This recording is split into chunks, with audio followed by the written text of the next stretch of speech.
Confusingly, Montepulciano is both the name of a grape variety, an Italian grape variety that is grown particularly in the region, the central region of Italy that is called Abruzzo, where it comes under the name Montepulciano d'Abruzzo. This is a type of wine. In this case, Montepulciano refers to the grape, the Montepulciano grape that is used to make the wine in Abruzzo, that particular region of Italy.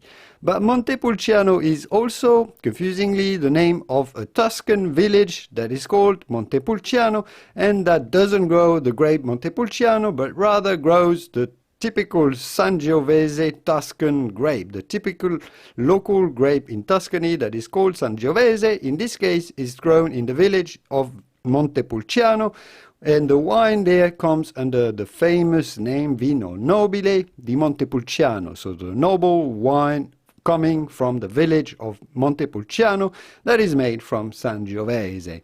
How do you pronounce Montepulciano? Well, I've said it several times here, Montepulciano.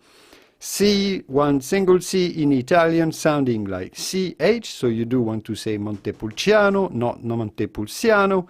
And then you do want to insist on the A, Montepulciano, Montepulciano. I hope this video was useful. If it was, give it a quick thumb up before you go to support my work, and I will see you soon in the wonderful world of wine. Au revoir. Bye-bye.